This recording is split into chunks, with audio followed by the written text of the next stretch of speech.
welcome to Lord of the Rings podcast of the Rings. Take that again.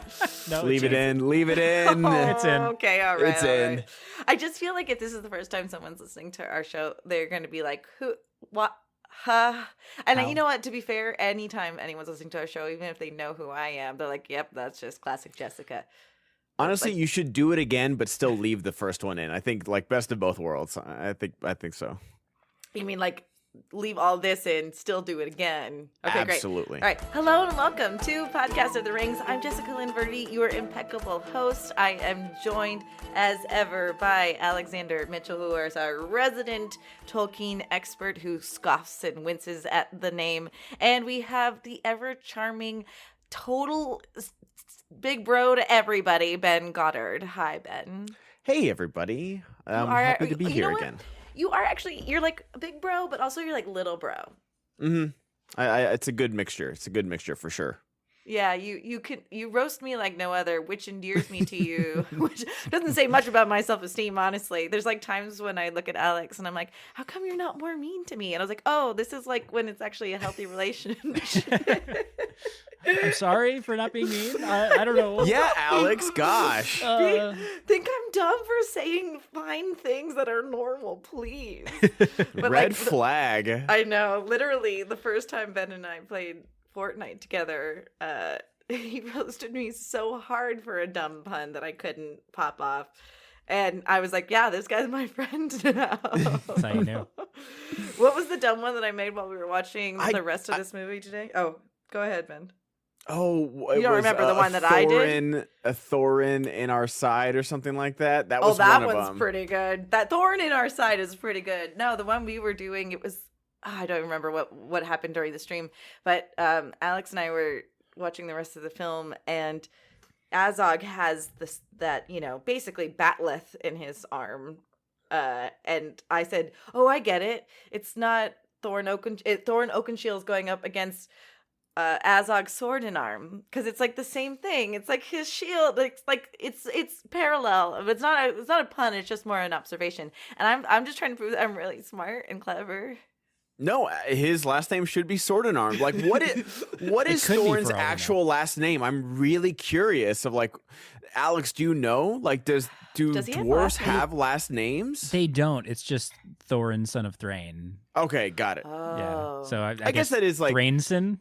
Because like Thrainson. Legolas Greenleaf, that's like his last name Greenleaf, right? Or is that just like I think that might just be an epithet. a recognizer of like where he's from? Yeah, I think that might just be an epithet. I think he's just Prince Legolas.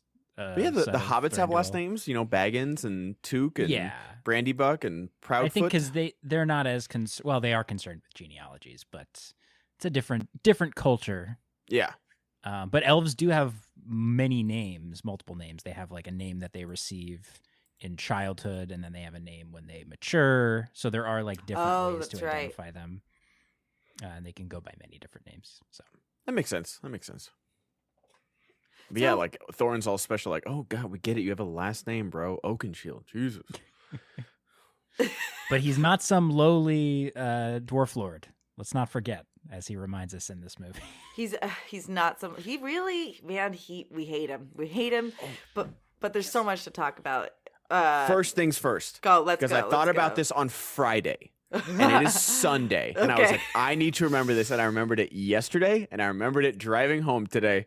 And Alex, I do not care if the movie itself says that it took, Fili and Kili a few days to get to Erebor from the destroyed lake town. Okay. It takes the humans 1 day to get to Dale. Yes. Yeah. Because so that is a movie mistake, and I stand by it that in 1 day, Thorin goes completely mad. I agree 100% that this movie plays fast and loose with time in many different ways, on many different scales. That's bad, though. But the cool action, though. No. We needed that Dale siege sequence. Yeah, So I'm really curious there. of how you're gonna walk. Like Alex has done so good at like keeping us on track of like where the movie is and everything. I was I'm a curious to mess see watching this. Yeah, how are you gonna do today when it is just the last 90 minutes is just insanity. I am going full on Charlie Day, Pepe Sylvia with my notes. They are a mess. I just had to quickly type up while we're watching the movie, and I don't know what's going to happen as we go through this. They're jumping around all over the place because it's not just one battle of Five Armies. There's 3 different locations and set pieces. Battles. And people meeting up at different locations. It's, oh my God. And it's then a mess. armies fully disappearing for the last half of the battle. Yeah. It's, I would like to put on the table that maybe Alfred himself is one of the armies. He's really fighting a battle within you guys. Oh my gosh! What if one of the armies is the women and old people? Can we talk about the biggest choke job that is Alfred? Where Alfred, you did it. You were out the door, and I will say, I said this last week in the theatrical cut. I'll spoil this right now. In the theatrical cut, Alfred just leaves. When he does the gold coins in the bustier, and he's like, Bane, Bard, you could have had it all. He just walks off screen and he's gone. There is no comeuppance. There's no retribution. There's nothing. He is scot-free in the theatrical cut. Do we think? Because, and this is going to be something that we return Wait, to. he's scot-free in the theatrical cut? Yeah, that's the last moment. Alex. There's no Gandalf dodging the troll coin on the catapult scene, and that's what I want to talk about. The biggest throw of all time is that you walk off screen and you go hide in a catapult.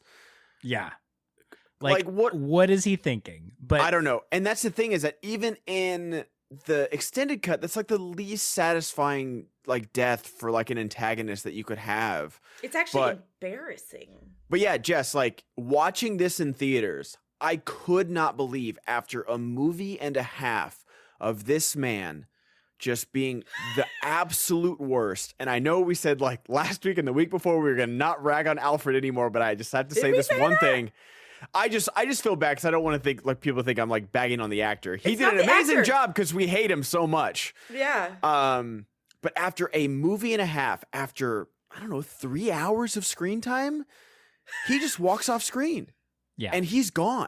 And that's it. They never show him again after Bard's oh, I have my family. I've won the day, as everyone's just dead around him. And that's it. And he's like, oh, you could have been master of Lake Town. Anyways, I'm going to take my boob coins and walk away. And hide my slip that's showing. Yeah, that's what were you gonna that's say, the Alex? comeuppance is him saying your slip is showing. That's and that's actually not funny, but it's not at all. My thought with why they cut this, obviously time and where are we going to trim the fat, but also there's so much that I feel like they had to cut out because this is rated R. Yes. The extended cut, which we'll get to many things why it's rated R. I'm wondering if this was a scene they cut because it was too graphic to show a man being shoved into a troll's throat.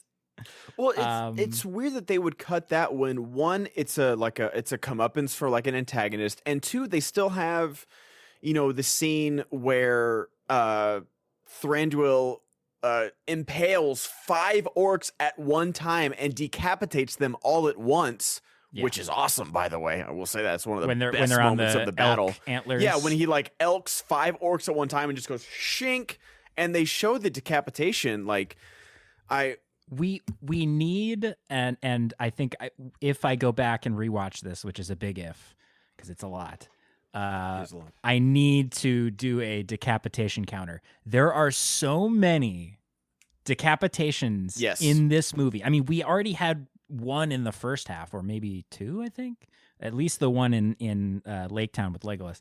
There are so many decapitations. At one point, Legolas decapitates, I think, 24 orcs at once. It's got to be 100 because I've seen a line of 2 kids standing side by side. That looks like 50 kids by 50 kids. I'm not saying he decapitates children. I'm just saying it's a long line. We'll get to the specific sequence, but while we're on the topic of rated R and gore, there's a sequence where Legolas is hanging upside down and flying on a bat hanging from a bat, and he just with 2 knives just decapitates or slits the throats of like so many orcs. And I don't know, because it's been years since I've seen the theatrical cut. This is my first time watching the extended version of this.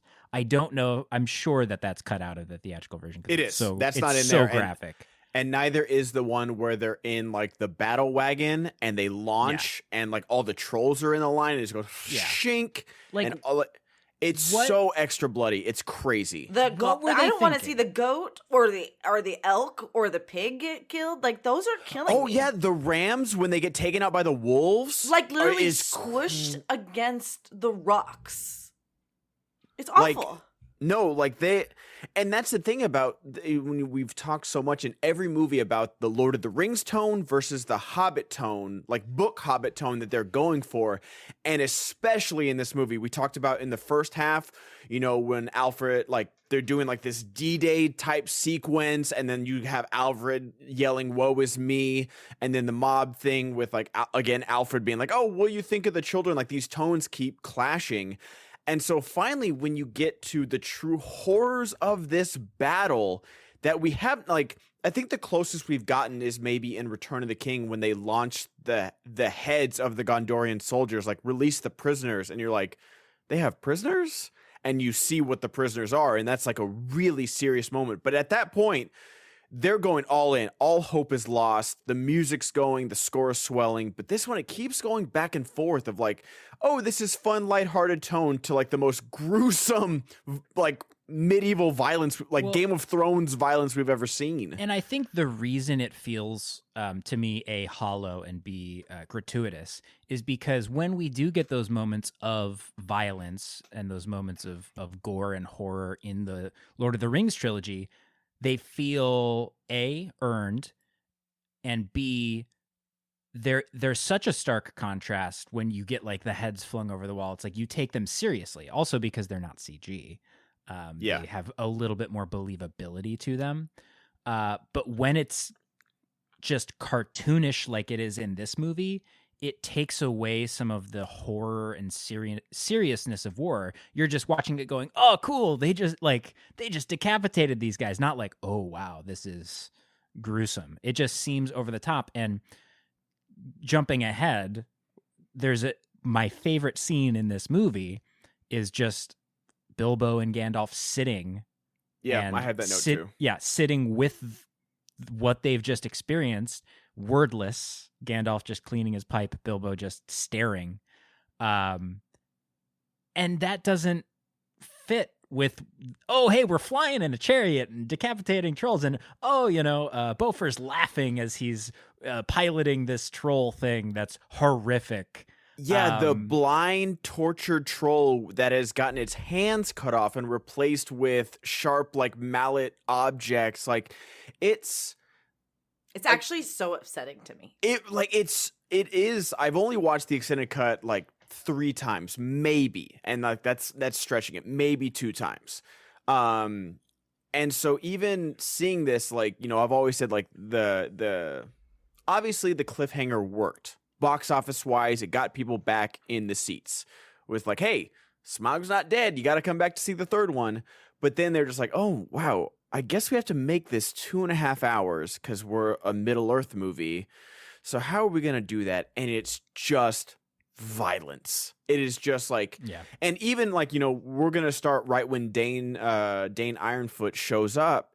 And in the theatrical cut, Jess, before they fight, he goes, oh, would you mind sodding off? And he's like, oh, let's give these pointy-eared bastards like some guff.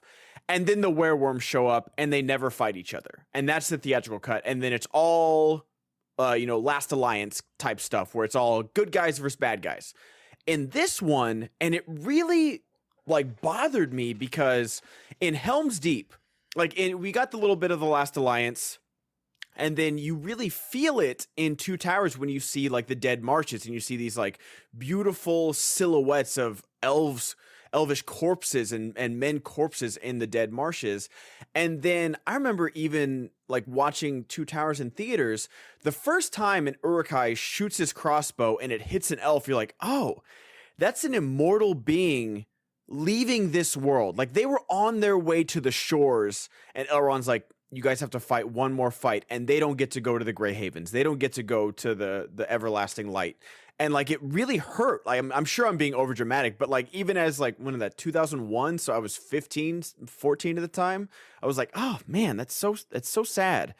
And in this, where the elves and the dwarves start fighting, it feels like so overblown. Like, it's a cool thing when they, you know, elves shoot the arrows, dwarves have like catapults with the spinny things that block the arrows, but then the spinny things hit, and like 100 elves just die right there. And I was like, they're treating, I don't like this. They're treating the elves and the dwarves, and I think this has to do again with the CGI nature of this, is they're treating them in terms of the production like they were treating the Uruk-hai army in Helm's Deep, where you had them using computer AI to just animate these orcs, and it's just nameless, faceless masses.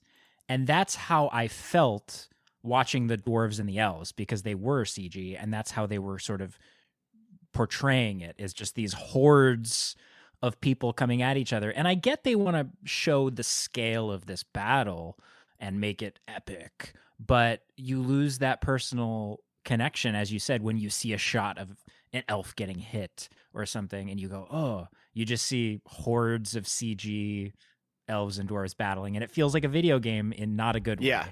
It's like those, like I always see those simulations where it's like, oh, we're gonna make one Chuck Norris versus, you know, 1,000 Walking Dead things, and like those are fun to watch, but like I don't want to see 90 minutes of that on the big screen with my favorite fantasy world.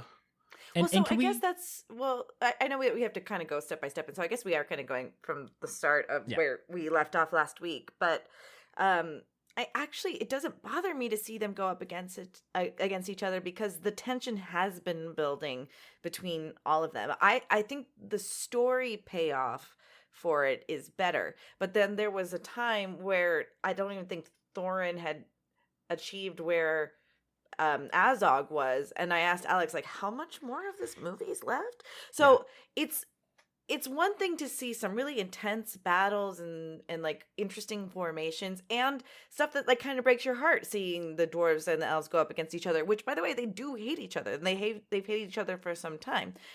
It's kind of sad to see it, but it worked for me. At a certain point, I was done. I was like, I get it. There's two sides of the orcs. Let it just happen. That's kind of where it became too much for me and overkill. Literally. Yeah, we add one to the army count, because we do have 2 orc armies, and we've known about the one for a while, and they just draw that out so much. So yeah, I totally empathize with you when you ask me, how much more is left? Because it's like, oh, we're just getting started. It's after a while, it's just sensory overload. Yeah, that's really I think that's in a nutshell the second half of this movie. So let's dive right into the blow by blow, because there's a lot to get through here. You already mentioned the twirly whirlies, and my first question with this was, after that first volley that gets blocked by these twirling ballista that just smash the arrows out of the air, why don't the elves just shoot not in that big arc? And also, why if they're going to include the wereworms, which we get to see the tunnels shortly after that, when the orc armies enter, after we have this elf dwarf confrontation, they hear the wereworms, which are mentioned in the Hobbit book as kind of an aside. They're not mentioned specifically in the Battle of the Five Armies. But why don't they have the wereworms fight? They're going to put them here. Yeah, a lot of like the military strategy of this, like we're about to get to it since the wereworms show up, but just like, yeah, they literally just like, all right, we ate our earth, bye. Yeah, maybe like, they were full. All it took all their stomach to bore through the earth, and it's like, oh, we're full, we're gonna go sleep. Yeah, maybe they're the eagles of the underground. They're just like, oh, we'll get you here, but we're not part of this war, so we're out. You never know. It's a good band name, the Eagles of the Underground. Oh, that is good. That is good. Gonna have to write that one down. Interesting. Yeah. So we get the goblins coming in, or the orcs coming in, and the elves don't at first, but the dwarves go, okay, here's the greater threat.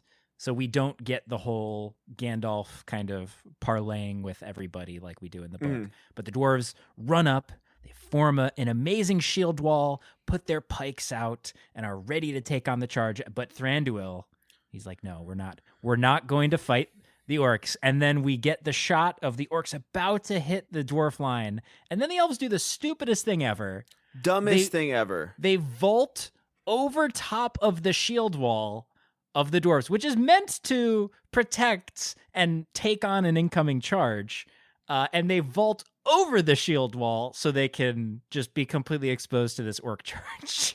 Okay, now I'm wondering, because it is possibly, besides the Game of Thrones, battle, the Long Night battle, where they have the catapults in front of the cavalry, and then the cavalry goes out and charges, and they all die.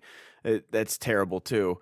But like, I'm wondering, because in Two Towers, if Gimli doesn't jump off the wall after it explodes, there's 150 elf archers just waiting for the Uruk-hai to slowly come in that one thing, and they're like, well, they'll probably pick him off for quite a while and, stack the corpses up and maybe slow the tide.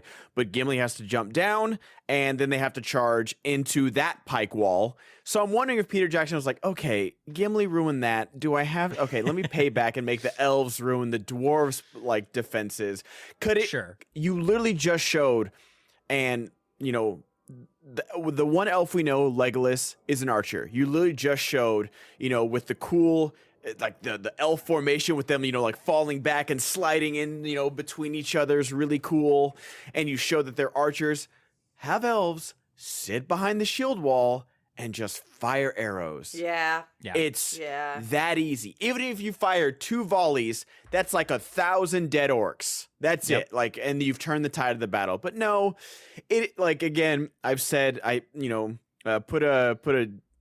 a drink for every time I say in a vacuum. In a vacuum, it's a really cool shot, but you take half a second to think about it and it makes no sense. Right. The only explanation I can think of, I mean, at least based on what the characterization of Thranduil in this film, he's arrogant, he thinks he's better than everybody, but he's also non-interventionist and wants to be isolationist. So for whatever reason in this moment, he says, I'm not going to be, but he has to prove he's better than the dwarves still. He's like, all right, we'll help out, but we have to show we're better. We're going to get first blood on the orcs. We're going to jump over and take them out first. So we can say that we did that. So when historians write about this, will be written, our name will be higher in the list than the dwarves. They didn't, because basically the narrator was like, and then the battle ensued. But so there was no historical piece of information.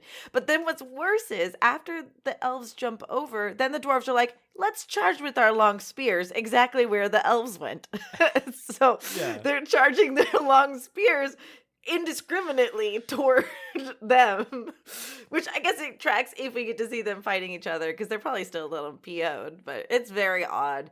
And that's, to be fair though, just the slightly bittest amount of fair, there's some really cool fight looking things. Yes, there's still some overwhelmingly grand visuals that you hadn't seen yet them do, and I know that probably they're sitting in the writer's room going, how do we make this even more exciting than it was? Yeah. All right, we got to brainstorm, come up with 15 action set pieces. Yeah, and they're all going in. But even if you take those big ballista things, have the dwarves fire them into the orc crowd, I don't know.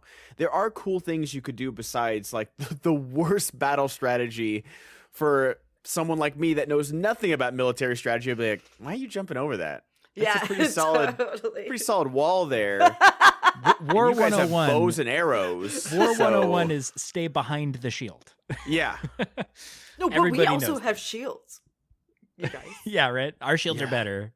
They're elf make, so we trust them over the dwarf make. And when Thranduil was like, we've lost too many, I was like, whose fault is that, bro? Right? Yeah. Don't jump in front of the orcs then, dude. Yeah, you said, the whole movie, it's been about him protecting his people. And then the first thing he does is just jump over, just friggin' suicide charge into the oncoming just giant army of orcs.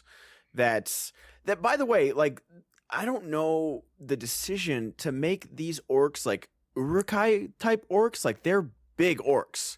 They're because, big. like, They're big orcs for sure. Like they are big armor-clad orcs because, they didn't need to be goblins from Goblin Town, like from the Misty Mountains, where they're just like, easily mowed down. But like the Mordor orcs we've gotten in Lord of the Rings, like they made them specifically small and like weaselly. But like, there's the one that like he's jumping off the walls, like the one in Cirith Ungol, where he's like drop kicking people and like, oh, like he's scrappy, like he can fight, but he's smaller. But like this orc army, especially with the amount of like, there's like 50 people from Lake Town alive. And then, we see slowly the dwarves get decimated and the elves like literally quit in the fight. I'm like, no one would, like, you are losing this battle. Like when they shift the orcs to Lake Town, I'm like, no. I don't know how people get around the army to get like the geography of this battle. Right. Alex, we'll get into it, but it's just like, it's so, you did this wrong. I'm already here. I bought my ticket. I'm here for Battle of the Five Armies. But just that first thing, military strategy, that's a nitpick. But now I'm just like, okay, they're right in front of the door of Erebor. And the other mountain range that they came out was like behind everybody. How do the men of Lake Town get back to Dale without running it? I don't know. Like, just the geography of this battle was so confusing to me. Funny that you should say geography, because then when the when the people get to Dale, they're like, oh, I really remember the city that I've never lived in. Go where your children were in the market. That is the best moment of this movie. He's like, where's my children? And then like someone runs by to the right. It's like, oh, I think they're in the market. And then like someone runs by. Track of They've just taken over the market. It's like, on Stone Street. We know exactly. I'm waiting for a newsie to go by. Extra, orcs take over the market.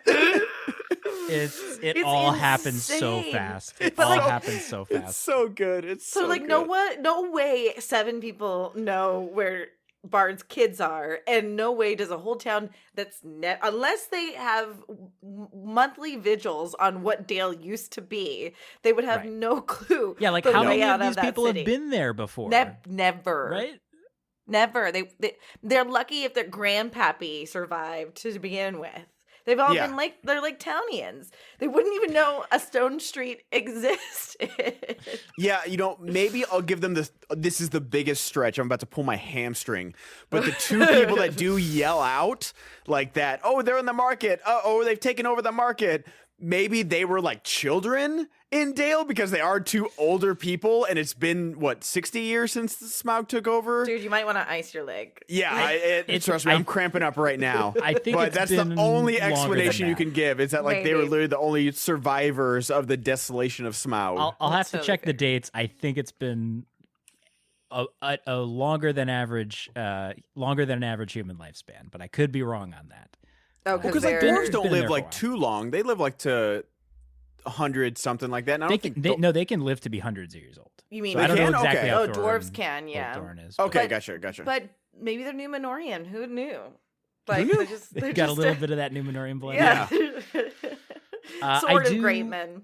I do really enjoy with the Dale stuff, though. The one thing I did enjoy was the even though it breaks all laws of physics and is a bridge too far, it's still very funny and cool. Is the headbutt troll? It's so great. It's like Saruman. It was like this impenetrable fortress, Helm's Deep. How's he gonna break in? Ooh, he's gonna like make black powder, something that no one really has messed with. He's gonna create this alchemical invention that takes ingenuity, and then you get this cool sequence. How are they gonna get into Dale? They're just gonna have a troll hit the wall with a thing on his head. Yeah, like something has been welded onto his head. And that's his only thing. I don't think we see that kind of troll again ever. He died. Yeah, he's just dead. He had one job, and he did it well. But that's what I'm saying. I'm empathizing with creatures I never thought I would empathize with. And when I saw the one with his eyes being gouged out in order to have leads on him, it was horrendous. Move over, Rings of Power. You wanted us to empathize with the orcs because they're children of Iluvatar. The Hobbit trilogy got there first, making us empathize with trolls, with things just... against their will, welded onto their heads, and you have to go do this thing. Oh, but I don't want it. Like, but there's your like job. 5 or 6 different type of trolls in this. So there's the headbutt troll. There's the dad bod troll. That like that is the one that Bard launches himself off and stabs. There's the eye gouge troll that Boffer is riding. And then there's there's the combat troll, the armored troll. And then I feel like the one that Alfred gets eaten by or catapulted into is a different kind of troll as well. Similar to the one. Yeah, it's similar to the dad bod troll, but he's like buffer.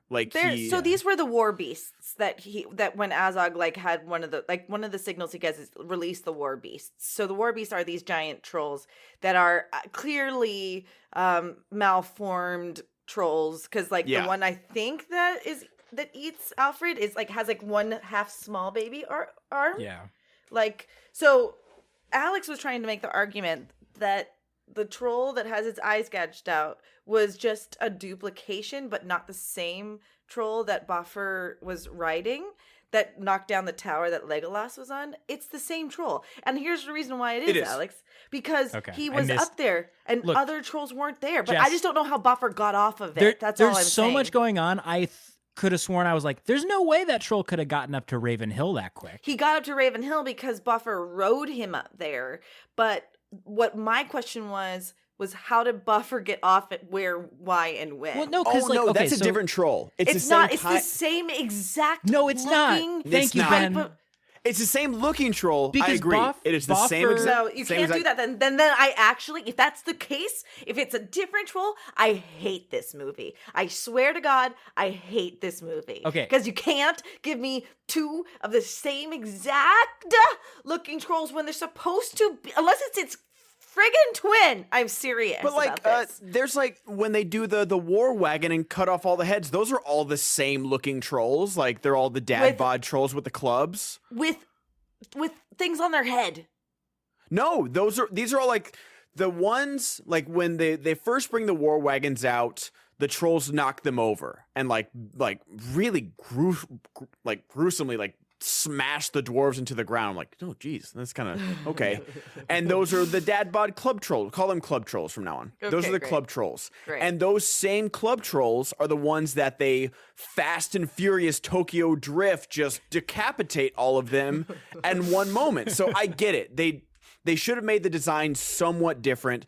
But again, it's not, because it's the same. It has the same chains. My thought when we saw this, because I was of the same opinion as you, Ben, where it's different, because Boffer rides him and uses that troll to intercept the armored troll, and then he kills him.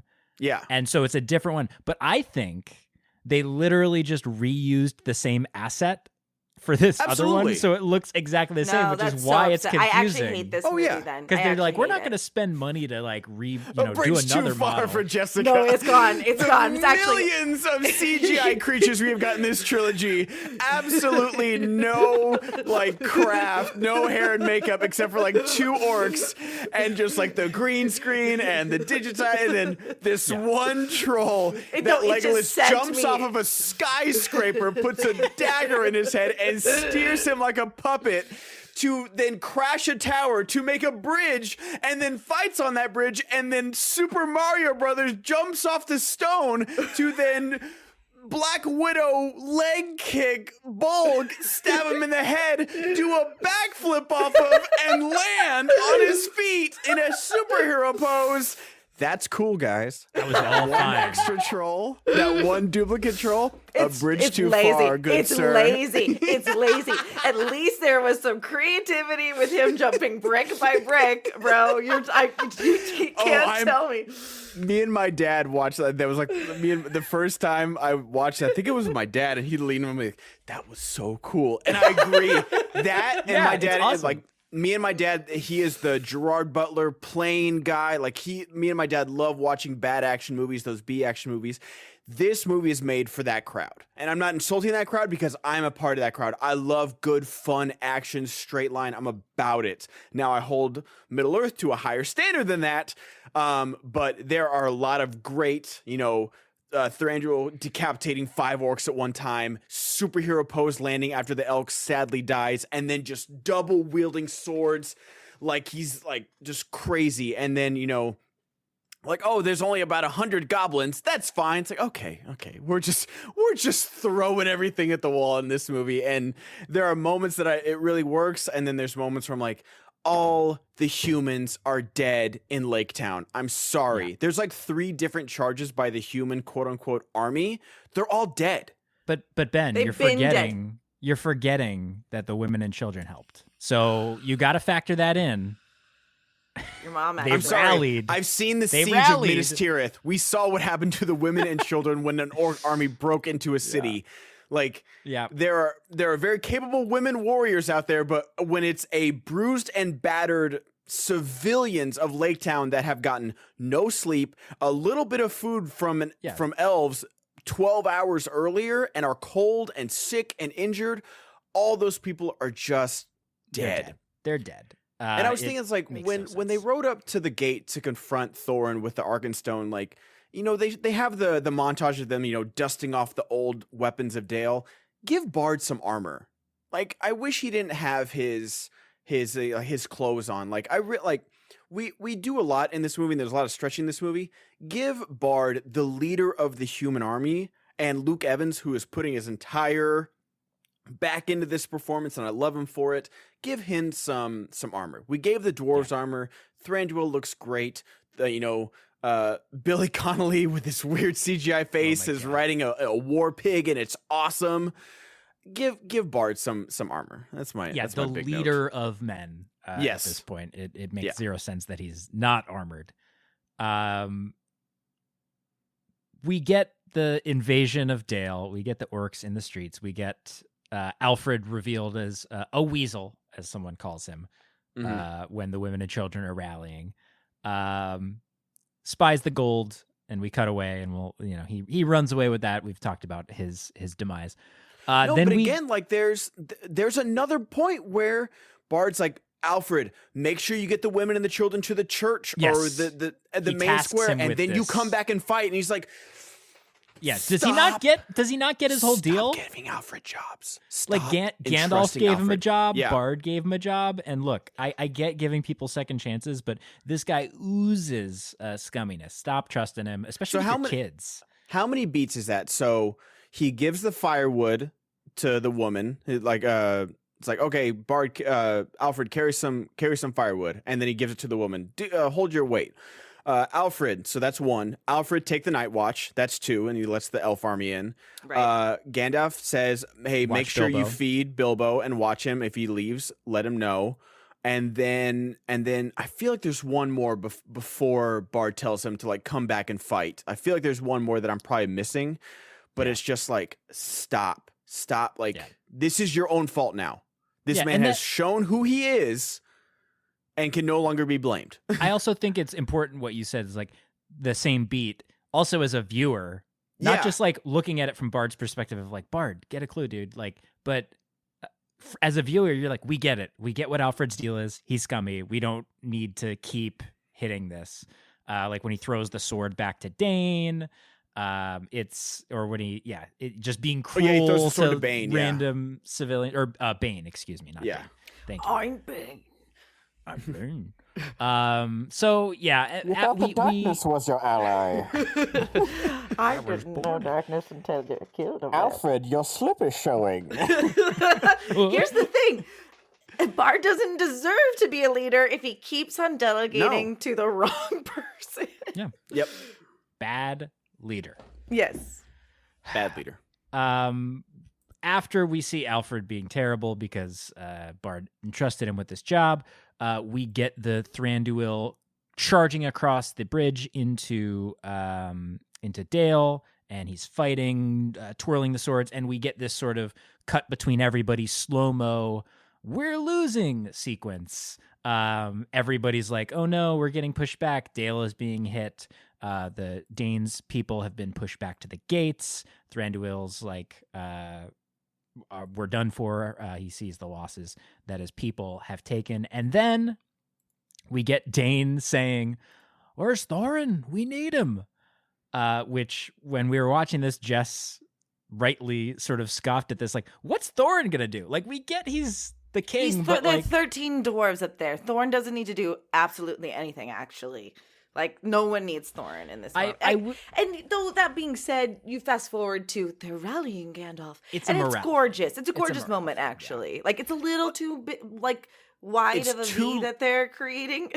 It's too little too late narratively wise, because like you have shown, like, look up, like, Google some wide shots of how huge this orc army is, and that's just the fault of the visual director of, like, okay, this army needs to be like Minas Tirith, like Battle of Osgiliath huge, and it's like no. Like, you can have a rallying cry, you know, like we've seen it so many times with Rohan, with Éomer, like it a little bit goes a long way. You know, 7,000 Rohirrim riders isn't going to break the lines of Mordor, but they do because of the rallying cry, and then they, you know, but it's just like 13 dwarves at that point in the battle when they are just getting handled. Like, absolutely getting handled. And this is where the elf army legitimately disappears. Yep. Like, I know Thranduil says, like, hey, I'm not sacrificing any more people, but, like, are they all dead? Like, because they're just gone. And Thranduil, like, if he says that and then you don't have him in the rest of the movie, that's one thing. But he shows up at the end, so, like, I guess they all just put on their elven cloaks and just, whoop, and then we can't see him. Just gone from the battlefield. And so there's like maybe 150, 200 dwarves left. And you see like how many orcs are pressing in on them. And then, like, the most conveniently placed giant bell of all time happened. Yes. What is that? Can we talk about that? But before we get to that, because we do have hey, remember when movies had dialogue? Here's dialogue. We get Dwalin approaching Thorin and pleading him to go and help his people. And then we see again the further effects of the dragon sickness. He's full on down with the sickness here, where he's like, life is cheap. We have to protect the gold, and we can bring it down into the halls, and it'll be fine. And then he says, leave before I kill you, Dwalin, which is like, okay, Jesus. And then we get the thing that you alluded to last episode, Ben, where you get the trippy dream sequence, I'm calling it. I don't know if it's a dream or a hallucination. From Thorin, where he walks out into the hall, which I will admit is a beautiful shot. He walks out into the hall where they covered Smaug in the gold, and the floor and the bottoms of the pillars are like covered in this thin sheet of reflective gold. And Thorin's like imagining himself being swallowed up, and he's hearing all the voices of his friends and family and Bilbo and Gandalf in this sort of miasma of flashbacks. And then he sees himself being swallowed up by the gold, and apparently has this moment of realization and just takes off his crown. And there's two things. What happened? The very, very, very important thing I'm going to say is that I want an entire gold floor in the future of my my home. That is one of the art direction things that I think is really cool, is that they brought back Andy Serkis. It was really sick. Yeah. Two things I'll say about this scene. One, instead of Dwalin, it should have been Balin, because that is the person that has been counseling Thorin this entire movie. Mm-hmm. Dwalin has just been the hard-headed, like, right-hand soldier guy. Like, I think, is it Ray Stevenson? No, it's not Ray Stevenson. Who is it? It's the guy, he's in Game of Thrones. I said this last time in the first movie, way back when. He's in House of the Dragon as one of the Kingsguard. I can't think of his name. But it should have been Balin, not Dwalin in this scene, because it would have emotionally resonated more. I think both actors do a good job, but narratively, it should have been this. And also, you need more flashback quotes when the first quote we hear is the Dwalin quote we just heard. Yeah. Like, it's he's like, you've always been my ago. king. Yeah. And then he's like, leave or I will kill you. And then it cuts to Thorin on the gold floor, and it's like, you've always been my king. I'm like, yeah, I just heard that. Like, you can't do this montage of quotes when one of them was literally 10 seconds ago. But again, this goes back to, we needed Thorin to be a better leader throughout the trilogy to show his descent into madness. Because for me, this is just like Thorin with a little extra spice. of like why he won't go out and fight and why he is like hoarding all this gold, because he's been kind of a little hoarder with like, oh no, don't show him the map. Oh, don't accept help from anybody else. Like, oh, Gandalf, why do you have the map as if it was yours to keep? Like all these things. Well, I think that's the point here, is that he's being like this, but if it were the elves only, then sure, it makes sense for the Thorin we knew. But this is Dwalin pleading him to help Dane and his own people. And so he's turning his back on fellow dwarves and people who he is the king of. And if Thorin's been anything, it's been at least loyal to the dwarves up until this point. So I disagree with that, where it makes sense to me that he's gone too far. I don't think this is in line with the Thorin we've seen before. But the problem I have is that what's the motivation for him to have this change of heart? Just like he just all of a sudden sees gold and then is like, oh no, I've been wrong the whole time. Like, what caused this dragon sickness to be lifted? Yeah. It just happens, like a fever breaking. And if this is implied to be some kind of magical curse on the treasure hoard of Erebor, then I don't understand. I guess they didn't do enough to show the battle of will of Thorin, right? Him pushing through it. It just seems like, oh, he's like being assaulted by these visions, and then it's happening to him almost, as opposed to him like going, no, I must stop being influenced by the dragon sickness. That's not the feeling I got from this scene. And if they had made it so it felt like he was actually resisting the dragon sickness, I would have bought it more. But what they did with it, it has no motivation. It makes, other than the reason is because he's got to go out there and battle, because we need to hurry that process. And in fact, I actually think it went on too long.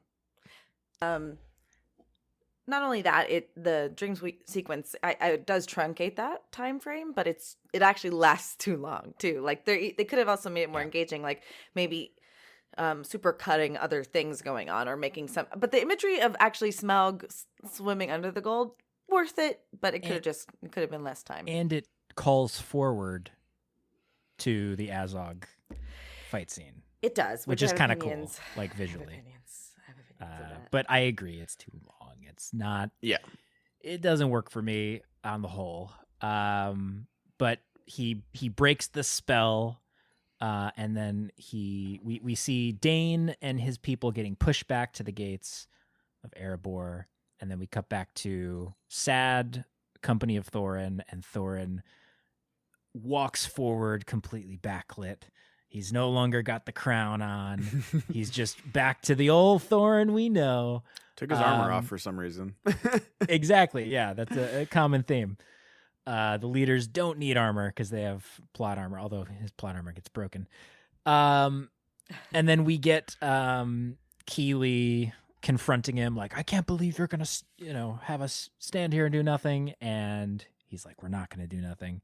And I love this moment, and we had to rewind multiple times when we watched this to catch it. But after Keeley gets this news and Thorin's like, all right, we're going to go, there's a wide shot where Thorin's walking towards the rest of the company, leaving Keeley behind, and Keeley does like a little fist pump of like, yes. I gotta go watch that now. That sounds great. It's so very it looks subtle. like a fist pump, but I think it's more like, like he rolls his shoulders forward, like he's like getting psyched. It's like a football move. Yeah, like two guys are like, taps his pads. Yeah, exactly. He's getting ready because he knows he's gonna see Toriel. He's like, I gotta flex, Well, and my argument was like, just go, guys. Don't wait for him. Like, right? Bye, Thorin. Like, you guys also have moral codes unto your own, and they could have left. Is my point. But they are loyal to their king, and I think they're following the orders of their king. That's sacrosanct. You don't break that as much as you want to. I think that's a dwarven culture thing. It is crazy because I'm looking up this moment right now because I want to see this Keeley fist pump. There is an hour left from this moment when the dwarves leave Erebor to like swing the tide. There's an hour left of this movie. It's like insane. It is crazy, like how much battle of this movie there is. Like I mean, hey, You came for the Battle of the Five Armies. It is going to give you the Battle of the Five Armies. I can't fault it for giving exactly what the title says. They gave us 10 armies worth of battle. Well, Yes. and to be That's how fair, much battle too, there is. we broke it up. Like, and then, so it does, like, we're missing a lot of the context in order, but I think then that even makes it more tedious. So I was going to say, that gives it some credit, but I think it actually makes it worse, so. Yeah, half of this movie is the last action sequence, which is And that's the thing is that, like, if this happened, this is 90 minutes into the movie, an hour and 35, this happens. You have 30 minutes where Thorin goes, and maybe that is the thing. This is the extended cut. Maybe it's a little bit shorter, but it's just so crazy how much there is after the dwarves join the battle, and it's all about, going to kill Azog. It's legitimately crazy. And at this point, they're like, oh, we're going to cut the head off of the snake, and that would work. The orcs are already there. Like, right. The snake has already bitten. It I'm going to cut the head off the snake while the poison is coursing through my veins. it doesn't make sense, like, tactically, but they're trying to sell it like that. Like when Gandalf sees what they're doing and when he says it to, Dane does point out, like, you guys are crazy, but I think he's more saying you're crazy for trying to get through the whole orc army you're crazy to trying to get there, but not you're crazy for doing this. It makes sense for Thorin to want to do, like, character motivation wise, but yeah, like, as far as how is this going to help your cause and your people, I have no idea what the thought process there is. Because the whole reason for him to come out was, I guess he did. Let's get to him coming out. You mentioned the massive gold bell swinging and breaking open their defenses so they can get out. It's like, just go over the gate, man. If you need to fall back, it might be good to have that there. Yeah. So Thorin and company charge out in a phalanx and lead the dwarves, and we just see a aerial overhead shot of this wedge of, as you said, not many dwarves just cutting through the orc army like butter, as if Thorin just cast a buff spell, not just like a morale boost, but he just magically buffed the dwarf army or something. It's insane how quickly the tide turns here. It's because they've got those battle trolls, and I recognize them from Return to the King that come charging through the gates of Minas Tirith, and even like Gandalf's like, you are men of Gondor, you no matter what comes through those gates, you will stand and fight. And then they specifically show Gandalf being like, oh, like basically doing the Tim Allen face and being like, oh, I didn't know those were coming through the gates. And like those trolls like just go berserker mode on the entire, and they immediately start falling back.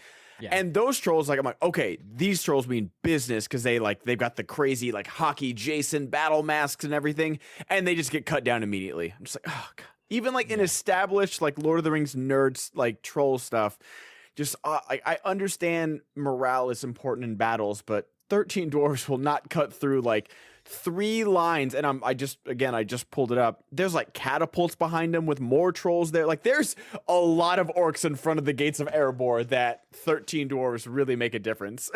And then even if they did, they just leave right away. They kill some trolls. We get some fighting, and Thorin, Fili, Kili, Dwalin, and Balin all hop on board a chariot, I guess you would call it. And they go charging through the orc ranks. They're not stopped. A few trolls try. The orcs just get out of the way. And we get this sort of chase sequence, which we talked about, the trolls getting decapitated by the blades on the spokes of the cart. They get chased by an armored troll.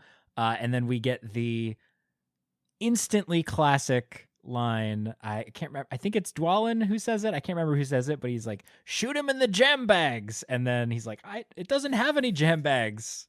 So are they like the donkeys? Not the donkeys. Are they the mules of the orcs? Who? The war beasts, those big trolls. They don't have jam bags because they're like the mules. Oh, like they've been castrated? Or because like mules literally can't have children. Oh, because because they're hybrids. Yeah. Maybe, or they've been castrated. Could be that also. Or it's just the ignorance of dwarfs on troll anatomy. Correct. But jam bags is never not what I'm going to call it from this point on. Yeah, it's true. If eating testicles on screen wasn't enough, we also get a ball joke. This is where this is where the movie gets brutally violent. Is this charge because you have them double kill, triple kill, kill-tacular on all the trolls. Yeah. And then they're on the ice with the ram wagon. And then the part that got me was when the wolves come and they take out 3 of the rams or something in the most brutal way possible. They just just barrel tackle the rams, and you see them and they give the rams the scream. It's real animal noise. I'm like, gee, oh my gosh. I can handle a lot. I've seen Requiem for a Dream. I can handle some stuff. But we all have don't mess with fantasies the after animals. watching that movie. I have my limit. I was even talking to my friend, and I was just she was playing, I think it was The Last of Us or something, and they give the realistic dog screams when they die, and I played, sometimes it's a little too much when it comes to animal stuff.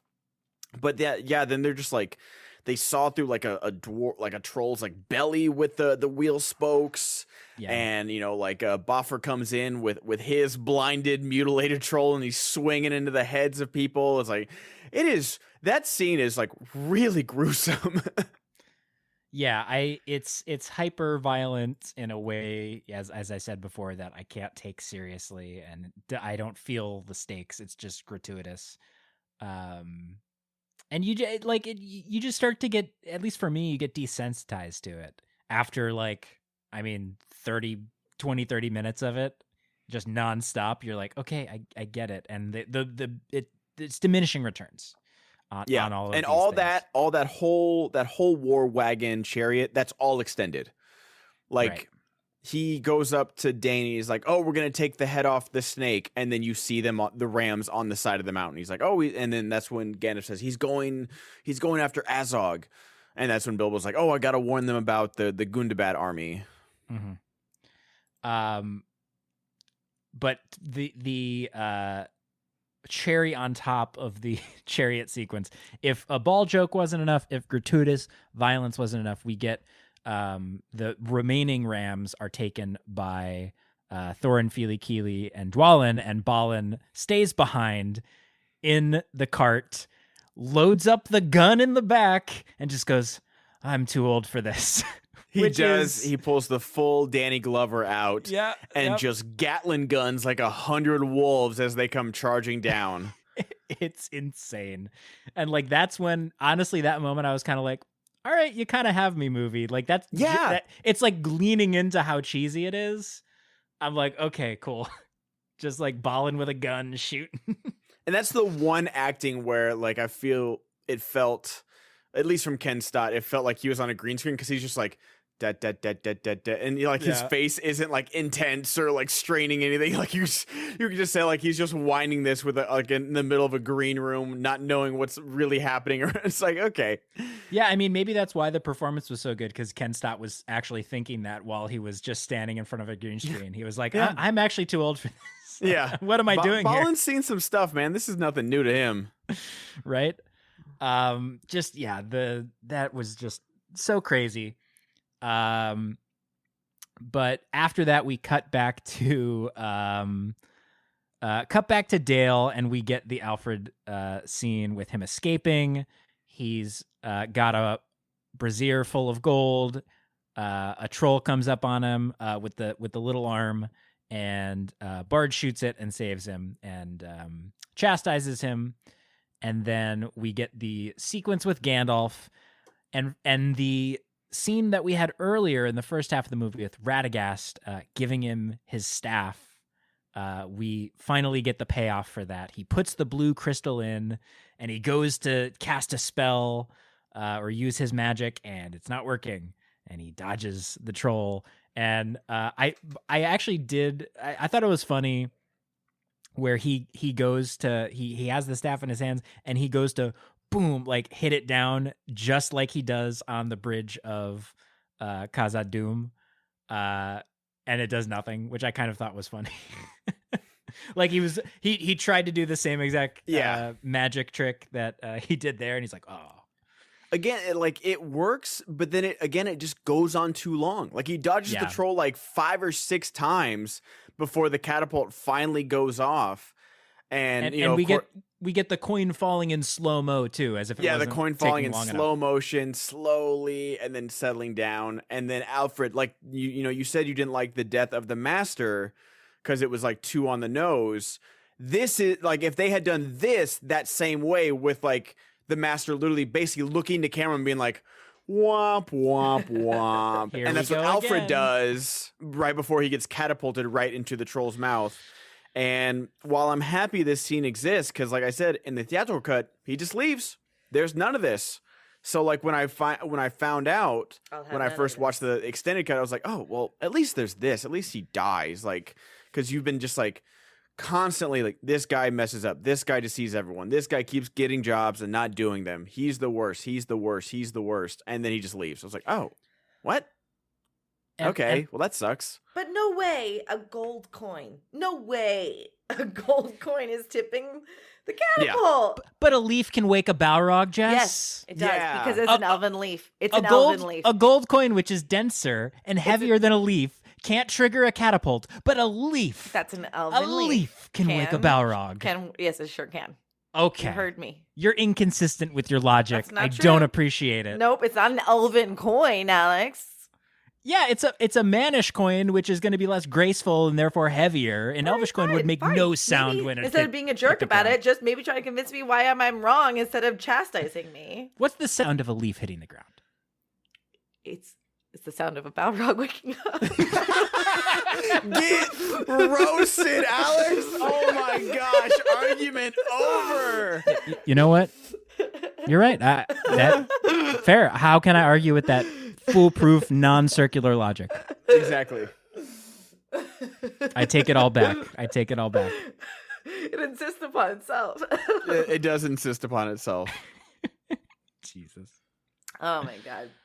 All right, so finally Alfred gets his comeuppance, and he gets dicked with the tip. The tip is dicky, and he gets it fiddled with at the top. What? So that's what Radagast I was just on your side. Hold on, that's what Radagast said about the top of the staff. He says it's a bit dicky, so you gotta fiddle with the tip. And then basically because Gandalf can't get it up, Alfred becomes the dicky tip, basically. That's my thought. We have derailed officially. It's why this movie was rated R. Yes, exactly. Too much fiddling with the tip. I think it is interesting though that this is the reason Gandalf survives is because of Alfred. In a weird way, maybe there was a reason he stuck around in the grand cosmic plan. Otherwise, Gandalf would have been dead. Pity is what stayed Bilbo's hand. Exactly. It all comes back. The It pity doesn't. of Bard to let Alfred go. You guys are not George Lucas. This is not poetry because it rhymes. Okay. It's like poetry. It's It poetry. rhymes. Oh my god, just the worst. Well, Again, I'm glad this exists in the extended because otherwise you have zero comeuppance for Alfred. But again, like it's just another thing that like is funny, but then it just keeps going, and it's like you gotta learn to edit. yeah, one beat too much. Yeah. But what we can't get enough of, and they shouldn't have edited anything out, is Toriel, because we have Legolas and Toriel arriving at Dale, finally, with news of the Gundabad army of orcs coming from the north. And what's on their way? Oh no, Raven Hill is on their way. And then Bilbo's like, but wait, as if saying to the audience, that's where Thorin and everyone just went, because we need a reminder of the crazy geography and spacing of this battle. So we get that nice reminder from Bilbo. To be fair, yeah, I'm honestly glad for it because the geography in this battle scene makes zero sense. So I'm okay with Bilbo being like, that's where our main character is. Don't forget, everybody. I'm like, okay, thank you. I needed that. And honestly, yeah, Thorin does feel kind of like the main character here, not Bilbo, even though he kind of is, sadly. And then we cut to Thorin and company arriving. They find it empty at Raven Hill, and they're like, "Oh, maybe Azog's fled. Feely and Keely, why don't you go scout and see if you can find him?" Yep, it's like I know I'm on a podcast, but I'm gesturing wildly of like, why would you think that? He is easily winning this fight currently. Like, I realize like you guys have gotten a little push from, the 13 of you charging out, but he still has another army on the way. Yeah. And they don't know that, to be fair. They don't. Yeah, they do. That's fair. That is fair. But it's just like, in what world? Again, you cut his hand off and you think he died.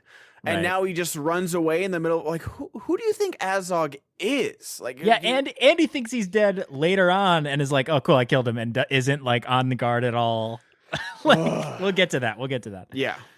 But then we get. I'm trying to think. Let's just do this chronologically. I was gonna say we'll continue with that thread, but we'll come back to that chronologically because again, my notes are a mess. Yeah. We cut back to Thranduil looking over the dead. And this is when he orders the elves to retreat. And Gandalf is like, you gotta help Thorin at Raven Hill. Send the elves up to Raven Hill to help Thorin. It's like, but what about this whole orc army? I mean, why wouldn't you, if you're gonna the elves plead haven't anything been around of for like him, the last 30 minutes anyways, like, besides if you're Thranduil. If you're gonna ask anything of him, maybe not go help these 4 guys, but maybe go help the dwarves that are fending off the army. But I guess maybe they're also going up there to intercept the Gundabad army. But anyway, Bilbo then, when Thranduil denies this, Bilbo's like, "I'll go and warn Thorin." And then we get a nice exchange between Gandalf and Bilbo, where Bilbo is like, "Don't worry, I won't be seen." Basically, it's like, I know you know I have the ring, and Gandalf knows that he won't be, but he's like, I will not allow you. And then Bilbo's like, "I'm not asking you," which is a nice coming into the role of hero, unlikely hero that I like. And he says, "I'm not asking you to allow me to do it," and puts on the ring. It goes to warn Thorin. I do like that moment when he says, "I'm not asking." Yes, it's a nice like But that's like what my parents would say. But like, I'm not asking, I'm telling. So it's actually pretty triggering. Well, but I'm not asking. Well, no, because who likes being told what to do by the parents? Not a single person. But that's like if Gandalf were saying, "I'm not asking." Right. But this is like fair. Bilbo the kid, the young naive one saying, "I'm not asking," which is kind of, it's like, oh, cool. He feels empowered. And I do like that when he puts on the ring. Cool little Easter egg. He sees all the elves with like the sort of existing in the spirit world, like glowing, which is a bit of lore that I'm like, oh, cool. That's like accurate to Tolkien cosmology. I was going to ask that. So they exist in both realms. Yes. Interesting. Elves are more connected with their well, no, it was the Fea. orcs that he could see. Because the elves weren't fighting at that point. I was wondering who he was seeing in the light. No, there realm. were elves around, and they were thought like it was the orcs. Okay. glowing white. Okay, I thought because I was like, oh wait, the elves just took off. I think unless it was orcs that were glowing white, in which case well, that's why I was confused because I was like, well, who's glowing white if the elves left? I think I think it was supposed to be them. All right. Don't quote me on it.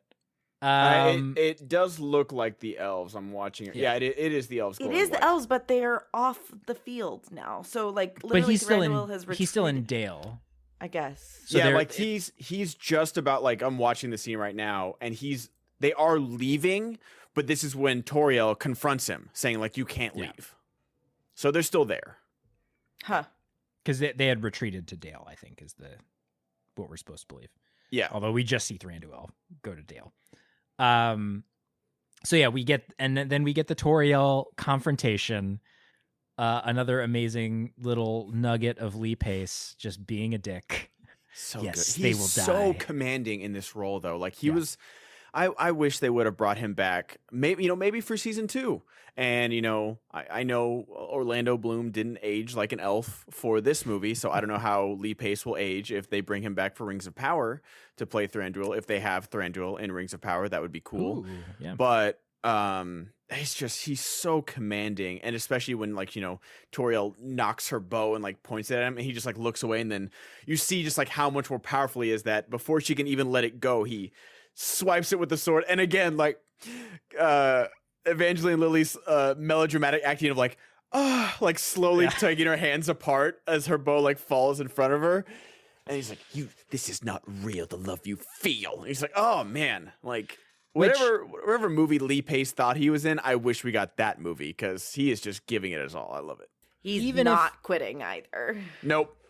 Even if he wouldn't have done such an amazing delivery on the "this love isn't real" line, I would have believed him because he's totally right. Like Toriel and Keeley have spoken like 3 times. He's totally right. This is just like a infatuation, and like just he's right. And I hate that he goes back on it at the end, but I get why. But come on, he's right. He's right. Okay, well, I'll hold my. I'll hold it. But no, he's just resentful because his wife died and everything. Like, no one can feel love. That's it. And then Legolas, speaking of love, unrequited in this case, Legolas steps in to sort of save Toriel from death because he's like, "Are you ready to?" Thranduil's like, "Are you ready to die for love?" And then Legolas is like, "You'll have to kill me first." And then they leave. It's my boy. To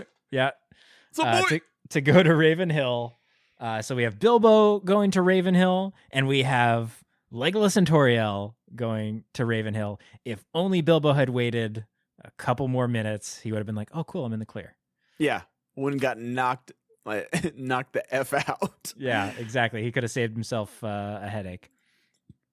And then we cut to some Three Stooges physical comedy. Biffer gets his axe stuck in an orc's head, the axe that's in his head, and we get this amazing just comedy sequence with all the dwarves trying to get Biffer unstuck. Yep. Because that's what we needed. I'm sure this wasn't only in the extended. Help me, step. It is. Help me, step dwarf. I'm stuck. I'm stuck. And then Bomber is the one who like he grabs onto the orc and is hanging over the ledge, and his immensity just pries it out. And oh look, the axe is unlodged. And then Biffer he speaks the only like dialogue he has in the movie, I think, where he says like, "I'll tell you where to shove this axe" or something. Yes, I think that is his only line, and it's only the extended version, so it's hilarious. Yeah. If you thought Christopher Lee was sad that his stuff got cut from a Lord of the Rings movie, I'm sure that actor, I don't know who he is, was sad that his only line got cut from the theatrical version. It's like the one line I had. And that's the thing grunting. is that like I've seen the Hobbit movies like a few times. Until this, I did not realize that dwarf like had an axe stuck in his head because they never really mention it in the theatrical cut. It's just in the very first movie at the beginning. I think they like make a point when they're kind of introducing the dwarves. Maybe like I know that like every dwarf like has like a characteristic since we don't get to know any of them because there's still faces I'm seeing where I'm like, who is that guy? Well, that's what I'm saying. Like I until the this names time don't help. Watching it, I didn't really notice the axe. The axe was clearly addressed. You know what? It actually might not have been clearly addressed because if you remember, Ben, you only were able to find the theatrical version of the first one. So it's possible that it wasn't addressed. But that's kind of silly because it's like a great quirk to differentiate yourself. So just for those of you that have listened this far, for a movie we're not even done talking about, we're going to come back next week and talk more about this.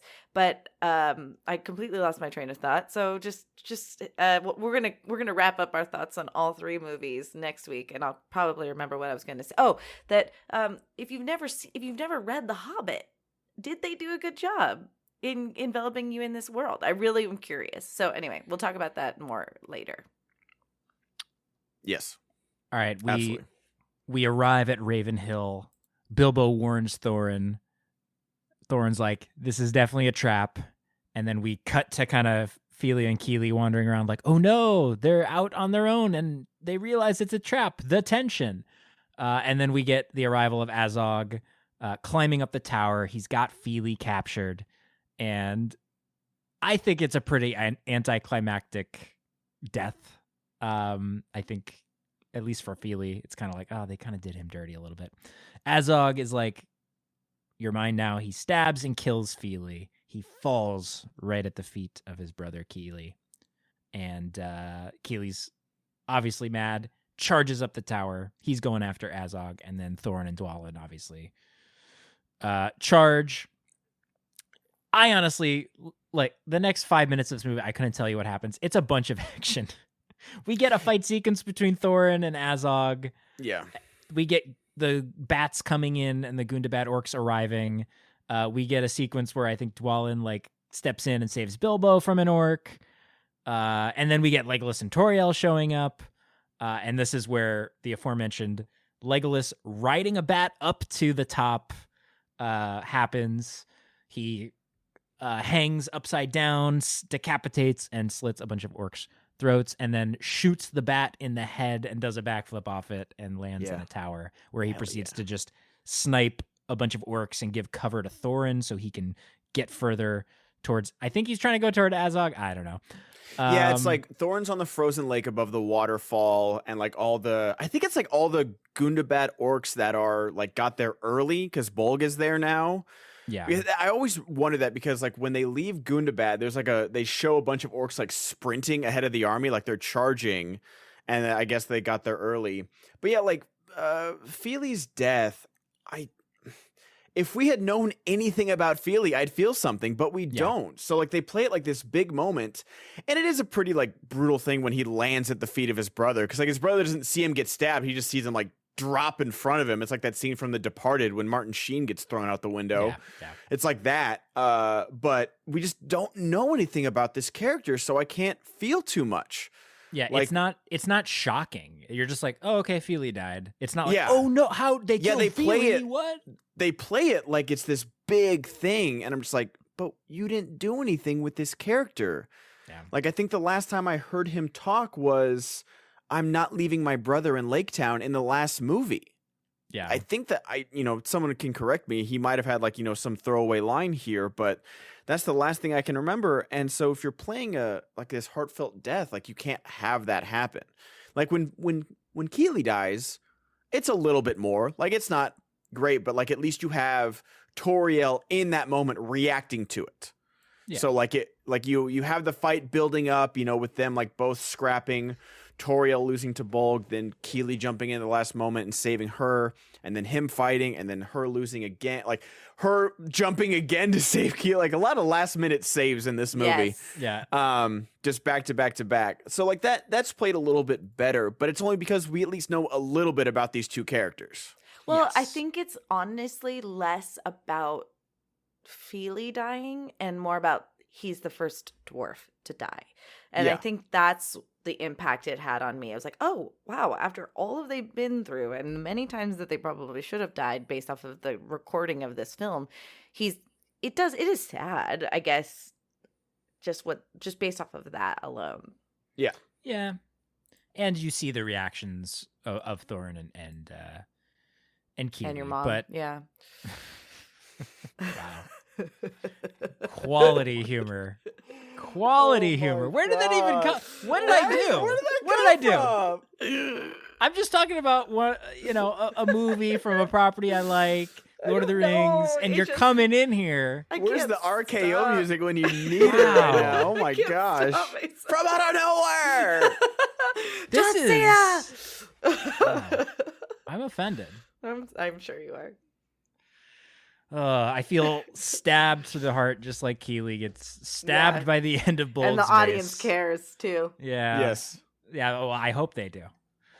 I hope I've write to built us, more Chad. of a connection than Feely. Write to us, audience, and let us know how much you agree with me. I do like the single tear we get rolling down Keely's face when he looks at Toriel as he's dying.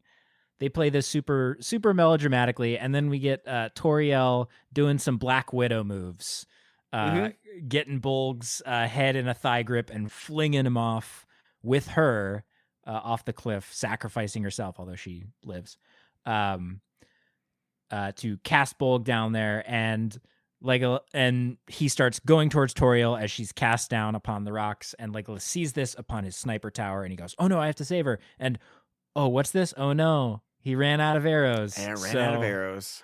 Yep. Always pack more arrows than you think you're gonna need, kids. To be fair, he was up there like doing some work. He was upside down on a bat, like reverse shot the bat, landed on the tower, and then was just sniping orcs, saving Thorin's life up there. So Well, that's my point. He should only be saving Thorin's life, or he should be worried about Tariel. He really has to pick and choose here. Well, that's my argument. He gets to do both a couple times. Yes. Fair. Because here he hijacks the troll that we've established is a different troll. This is so upsetting. It's a different troll. It's so upsetting. And crashes the tower, making a bridge to get to where Toriel and Bolg are fighting. Literally a bridge too far. Yes, quite literally the bridge that is too far. Starts fighting Bolg on this tower that is getting hit with rubble and crumbling beneath them. And then while he's saving Toriel, fighting Bolg, he also then has time to see Thorin, who is like over the cliff with an orc, and he has this moment of like looking at Orcrist, which he's been wielding. Because remember, Thorin in the last movie, in the barrel sequence, chucked Orcrist to save Legolas. He takes Orcrist when Thorin's being questioned. He doesn't chuck Orcrist at Legolas. Orcrist gets taken from him when they get captured by the elves. Oh, I thought he gets it back. Does he just chuck an axe then? I thought he chucks Orcrist. I think he just chucks like an axe, like the axe they're like passing it to each other on the river scene. Yeah, I think he just chucking axe he doesn't, because I know he's like Legolas is looking at Orcrist. He's like, oh, this is made by our people. Like, gotcha. Yeah, but he has Orcrist for whatever. Yeah. I guess his dad was like, here, have this toy I got from the dwarves. Heck yeah, I'd rock Orcrist. Yeah, totally. Yeah. So he looks at Orcrist. He's like, oh, am I really gonna do this? And call back, saves Thorin's life in the same way that Thorin saved his. And then that's how Thorin then gets his sword back for the final confrontation with Azog. And then we get the tower finally collapsing and Legolas, just Matrix style, Crouching Tiger, Hidden Dragon, like just stepping on this falling rubble. And he domes Bolg with one of his dirks, and then we get the Azog fight sequence. That is a satisfying death from a villain. Like, it is great. Like, just like the sound design. Granted, it's absolutely ridiculous. Him, Crouching Tiger, those steps up. Like, we've gotten some ridiculous Legolas moments, but that is a whole different level.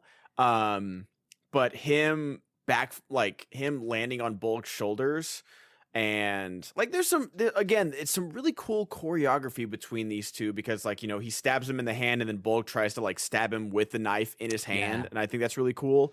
But again, it's just like that CGI uncanny valley now that, we've had a few years, and like all CGI ages, but just like him landing on Bolg's shoulders, stabbing him through the head, seeing Bolg's eyes like roll up, and then just like the stones cracking and him backflipping off and landing is awesome. And pure video game nonsense, but I love it. It's also insane, and you pointed this out, Jess, how the tower, like, because it was kind of wedged between like two parts of the mountain. The way it falls apart looks like there was nothing but just a slight amount of pressure like holding it together. It was Jenga.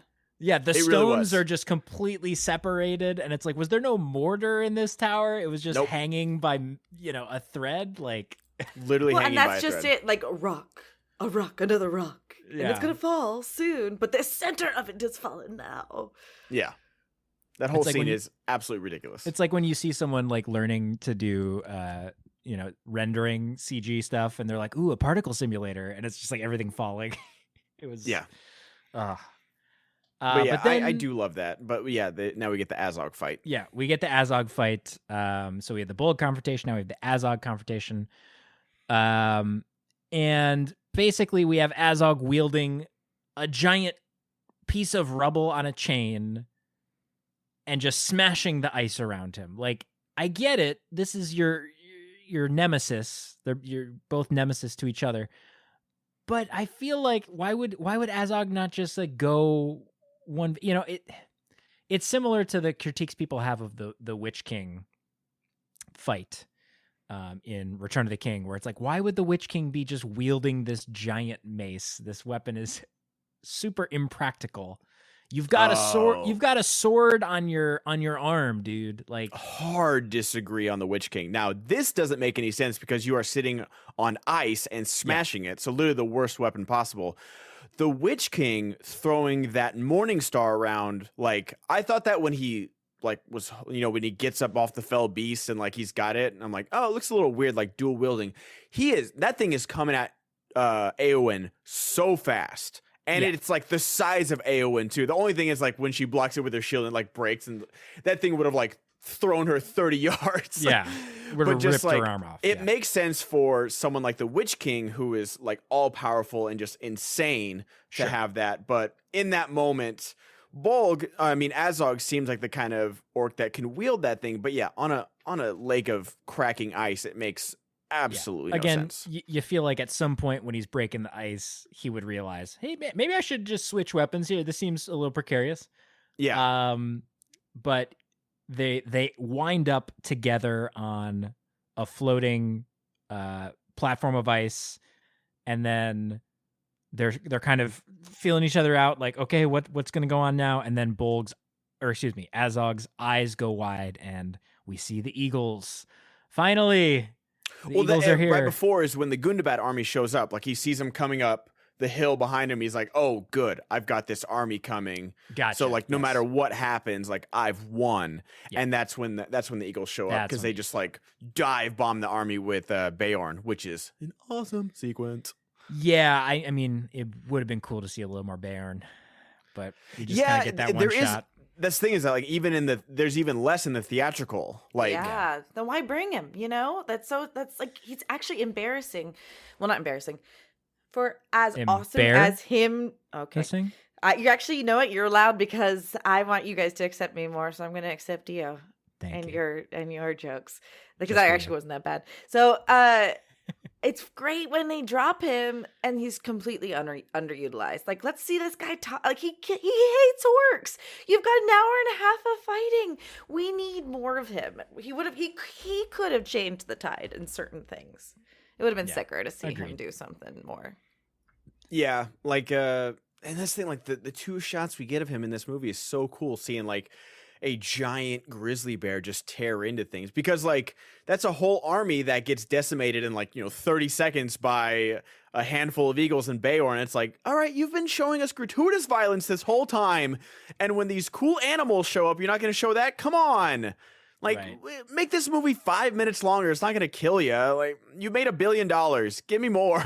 and especially because this is the turning of the tide, right? Yes. This should be the epic, if we compare to Two Towers, this should be in the film version, Éomer coming with the Rohirrim, and that's an awesome, like, cool sequence that they do justice to. And we get like a couple shots of the eagles and Beorn. It's like, this should be the thing you kind of dwell on for a second, and the audience should be like, yeah, like cheering in the theater. And they don't give us enough time to feel that. And that's what we should be feeling in that moment. I think they're playing it like the, Return of the King eagles coming in. But in that moment, we're also switching back to Frodo and Sam, because the eagles are just buying time at that moment. But, and then like the Nazgul fly off once Frodo puts on the ring, when he succumbs to the power of it. But it's just like, so it's like those scenes aren't comparable. Like, I know you're trying to do Lord of the Rings all over again, but they're not comparable scenes when you have, like, we've established that this is just a diversion in Lord of the Rings. Like, we're not trying to win this fight. We're trying to clear the lands of Gorgoroth and give him a clear path, basically. That's not what's going on. This is the main conflict right here. So give us those extra 5 minutes of showing an entire army getting decimated by the eagles. Like, I'm okay with that. Not We're even already 5 deep minutes, in this. just I'm like here. A couple I am shots, 2.5 hours in. I'm here for it. So give me more Beorn action. Yeah. But instead, we get the eagles coming in. We get 2 shots, and then, but Azog and Thorin fate isn't done.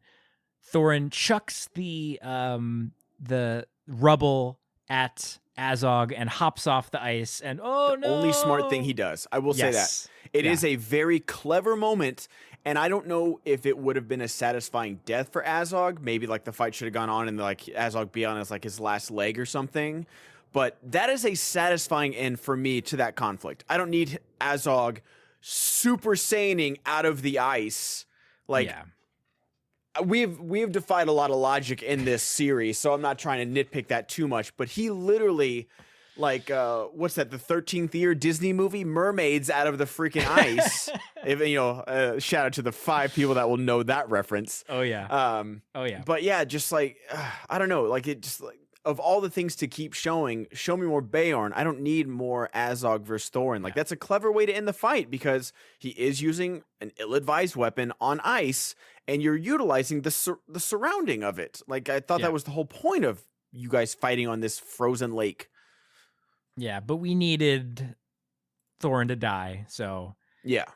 Azog, even after spending a full, 45 seconds at least in freezing cold water, just bursts up through and gets on top of Thorin, and Thorin just kind of you can tell he's struggling, and then just kind of lets Azog stab him. Azog senses the satisfaction, and then for the second his guard is down, Thorin stabs him right back. Because I do kind of like that in that moment. Thorin's like, I'm done for, but I'm gonna get mine in. It's like which he is needs kind him of to a get nice close. Yeah, like it was he kind needs of him a to nice get close twist. to stab him. I did like that too. Like it did work where it's just like I can't beat you. Ant-Man Quantumania is coming out, and there's that line in that trailer that's just like, you can't win. He's like, I don't need to win. We just both need to lose. And that's basically what Thorin does. They just both lose, and it works. I like it. Yeah, it's a cool moment. And then Bilbo wakes up, and we get the iconic, the Eagles are coming. And he sees Thorin standing up, looking out over the field of battle, crumpling, and we get a beautiful exchange between them that's just taken straight from the book. And just both amazing performances. Again, when this movie does actual character-driven dialogue scenes, it's great. They're just letting the actors do the things that they're good at. Mm-hmm. And Martin Freeman just kills it. The cry he lets out is just, it's great. He made me care, actually. Yeah. I mean, it's sad. It was sad. I was tearing up. I didn't anticipate feeling that way.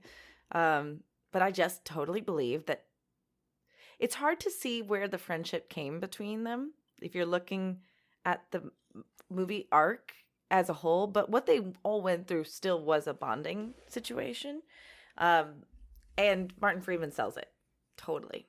Yeah. He does. And that's the thing. It's so good, and then on the other hand, it's like frustrating where it's like you've sidelined this guy, for the last movie and a half, and it's like every time he gets the littlest thing to do, like like that's such a small thing, and it's one of the best moments of the trilogy, and it's just like he's so good, he's so dialed in, and I'll never stop singing his praises of like he is the reason why these movies are salvageable and watchable is because of him.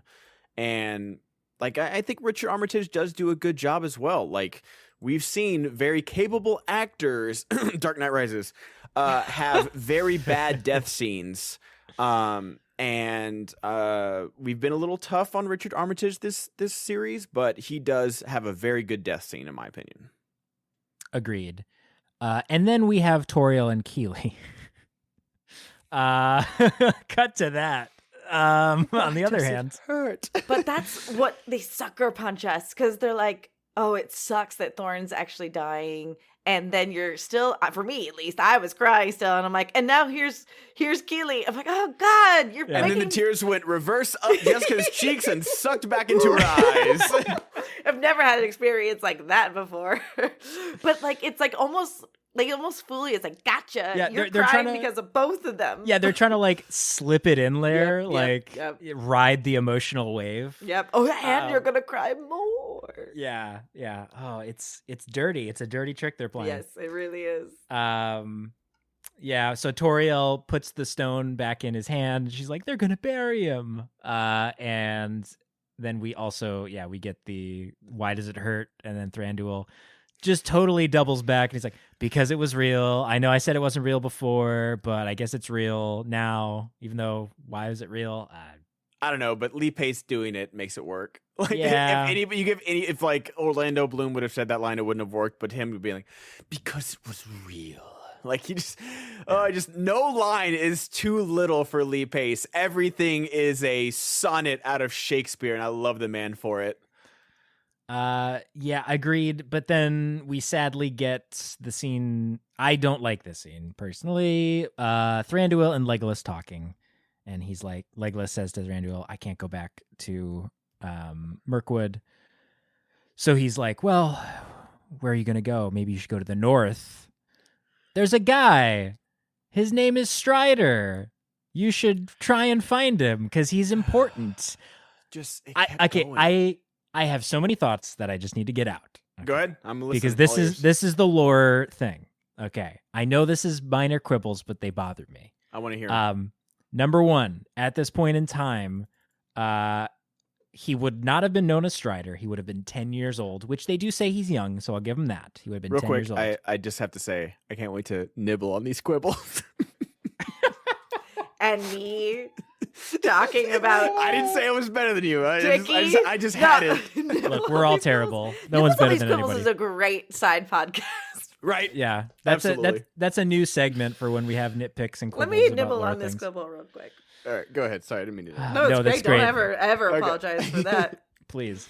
Okay, so he would have been, for those who don't know the lore, he was Aragorn's father. Arathorn died when he was 2 years old, and he was sent to live in Rivendell with his foster father, Elrond, and his mother. So he would have been 10 years old at this point. He would not have had the name Strider because he got that name when he went on his travels into the Shire and Bree and that area. That's what he was known as there when he had joined up with the Dunedain and the Rangers of the North, which didn't happen until he was 21 years old.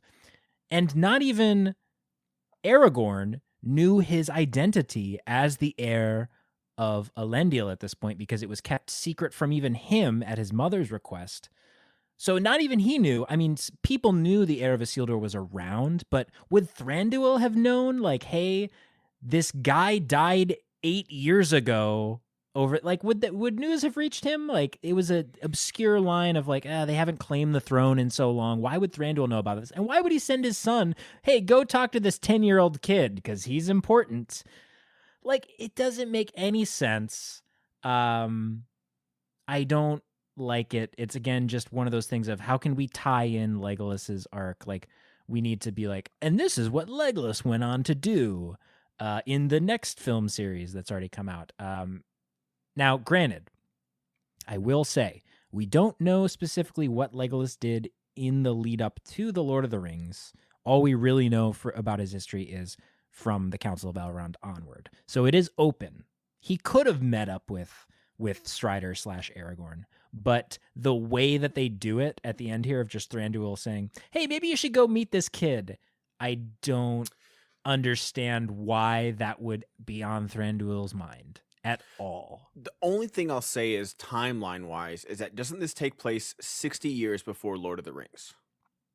Yeah, it's about 60 years. Yeah. So Strider is 87 in Two Towers. Wouldn't he be 27 at this point? So the Hobbit is 2941 of the Third Age, and he was born, I think, in 2931. Okay, I'm just talking movie logic. I don't know what lore says, but like movie logic says like he would be 27 at this time. I don't think they changed the timeline of the movies. I mean, you know what? It's such a small, again, it's a minor quibble. They easily could be like, actually, in the movie universe, The Hobbit took place 10 years later, and it wouldn't really change that much. But, I mean, same thing, like they skip decades in Lord of the Rings. right? Yeah, like in the film version. Oh yeah, like maybe the 20 years does go by, and then like he might be 17 or something, or he could be. He's 27. He could be 7 right there. So it's possible. Yeah, but I mean, even by the logic of like, let's say he was known as Strider, let's say he was older, we'll give him that. They can fudge the numbers. I just don't get why Thranduil would care about him and send Legolas. Like there's no motivation for that. No, because he was just going around doing stuff. He was known by their names. He was doing good deeds and secretly, helping Gondor. He was like known as Thorongil, and he did stuff down there for Ecthelion, and like silently fighting battles against the enemy. Why would he be on Thranduil's radar? I don't get it. No, I totally get what you mean, because especially even in like, oh, that's a cool teaser, they just kept going. He's like, if you would have just said a ranger from the north, I would have been like, oh, okay, yeah, I get it. But he's like, he goes by Strider. He could, like, he's a good man. In a few years, he could be a great one. And I'm like, yeah. Oh my God, Lee Pace, I love you so much, and you made that stupid line sound good, but it's still stupid. Yeah, and then Legolas is like, "What's his real name?" And then he's like, "You'll find that out or whatever." Yeah, like, it's like, oh, I know who you're talking about. Stop it, stop it. Just beating the audience over the head with it. If you don't get absolutely what hammering the audience. Yeah. So yeah, really hate that. That's sort of the note we end on with Thranduil and Legolas. And I wish the note we had ended on with Thranduil was him giving Bilbo the title of elf friend, because that happens in the book, and that's important to be an elf friend. That would have been so much better, as opposed to, hey, remember this movie that we made a lot of money on that this is the prequel for? Yeah. what like, oh, listen, like, oh, Thranduil, go find this man in the north, Strider. You can find them on Blu-ray at your local Best Buy. There's a package deal for them. And they're the on extended sale versions right now. are really even better. But you'll have to find out the name of those on a different time. Now streaming on HBO Max. What's HBO Max? You'll find out in a few years. It has a ring of truth about it. Right? It's just... It really rings true. But yeah. But this, right after this, is the really good kind of like PTSD shell shock moment of Gandalf and Bilbo, like him scratching his pipe out, like tobaccoing his pipe. And it is just like a great, after just the wildness of this movie, just a great quiet moment that is much needed. Yes. Even though like the tone of the violence and the action doesn't deserve and did not earn this sequence, like, if the violence had been grounded and more realistic and you felt the horror of war, this scene would have worked much better. It still works, but yeah, it just like having a scene where it's just it's just actors acting and characters having a moment with each other that's not like advancing plot or anything. Yeah. It's just like, it's nice. It's like, oh, this is what movies are. Like, this is great. Yeah, it's just there. It's just being there. And it's good. It's the best scene in the movie. It is. Like, it's just two actors just like non-verbally communicating everything. And it's very in theme with, it's true to like Tolkien and the theme of his stuff, which is war and adventure and stuff changes you forever. And you don't come back the same. Bilbo doesn't come back to the Shire the same, and Frodo definitely doesn't. And the tone of those is much different. Bilbo's is more like, I went on an adventure. He also saw horrors of war, but so it's really actually true to Tolkien, which I love. Whereas a lot of the stuff in this is not. So. And in this one, it does say something. I know that in the book, like Bilbo still goes through a lot in the book, but he gets knocked out immediately in. He doesn't see in the book. most he doesn't of the see war. anything besides like the orcs literally like coming, and then he puts on the ring, hides behind a rock, and gets like hit by like a slingshot or something. Yeah. But in this, like he sees like quite a bit of stuff even before he gets knocked out, and then he imagine like waking up and like, oh, you're dead, and you're dying. Oh my God, what happened? Like.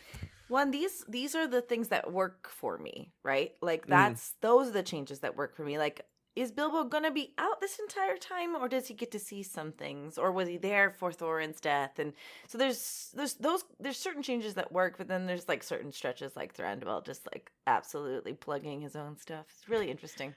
Imagine if they had sidelined Bilbo for this entire movie, And then, like, when you get to the actual battle, they just knock him out right away and sideline him further. Imagine what a wild choice that would have been. Yeah. Like, he's just going to be gone and knocked out for the back half of the movie. That would have been a bold choice. Yeah. You know, you're crazy, Peter, but I got to give it to you. Right. So we get the post-battle celebration. We get the big horns in Dale being sounded. We get a funeral ceremony for Thorin, Feely, and Keely. Again, just great acting by Martin Freeman getting choked up at his tomb. And we get the Arkenstone just prominently laid on his breast. Maybe because like Dane is there, but I don't get why the men of Laketown would throw a funeral for the man that would not let them in the mountain and wanted them to die a cold, freezing, starving death. I think they're separate. I think we just get the horns in Dale and then we cut to inside Erebor. Okay. So I think they're both just kind of separately, like the editing, it's happening at the same time, but I think they're both separately kind of having their own post-war rituals. But yeah, we get the salute from Dane and his people, and then we get Bilbo leaving with Balin, and he says his goodbye to the dwarves. Again, just great, heartfelt. The "don't bother knocking" is great.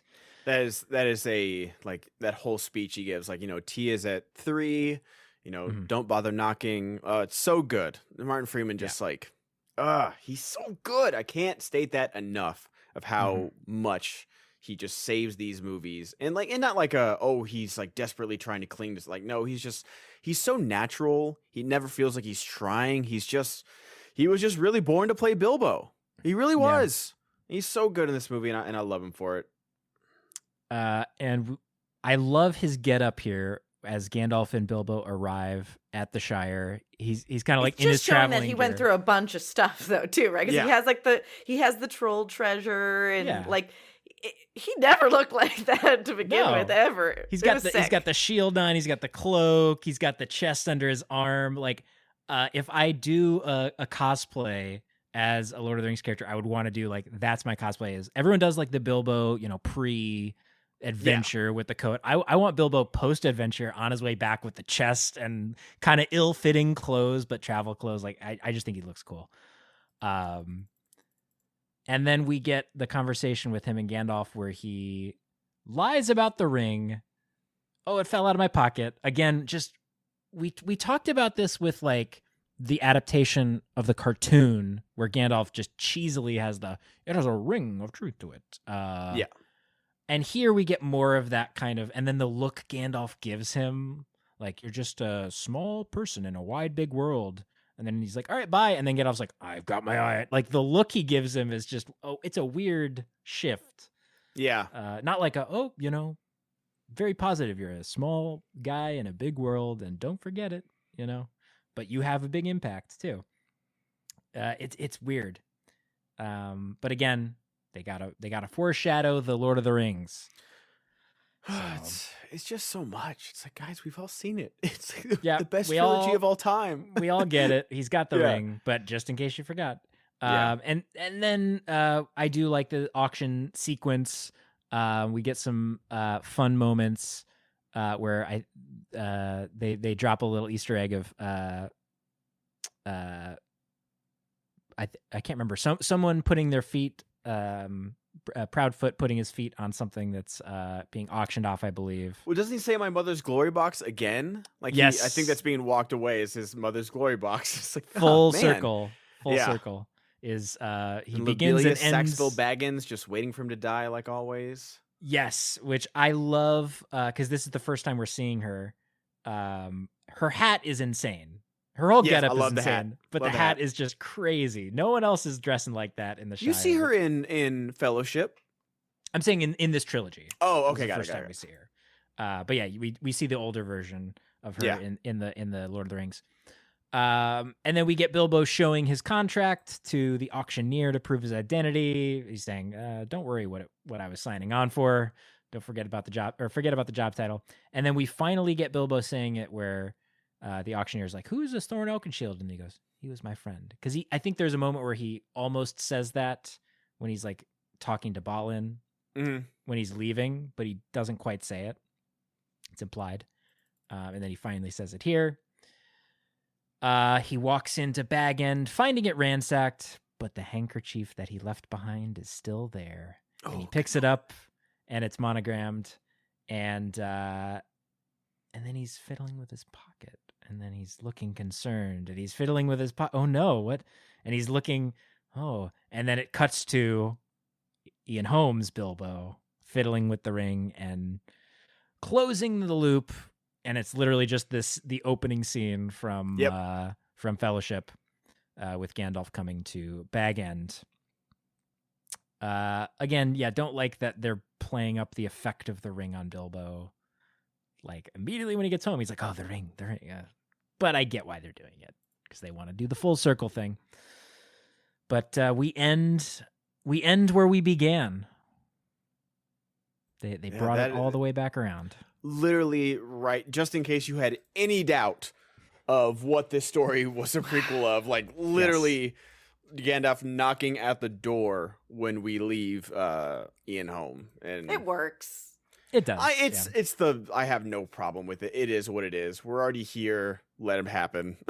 Right. Yeah. I wish we would gotten Elijah Wood one more time, being like, "That's hey, how I'm here I too." feel. That's I do feel that way. I'm like, we couldn't got the Wood one more time, right? Just gonna let that one go. You heard me. Absolutely. I will only be referring to Elijah Wood as the Wood from now on.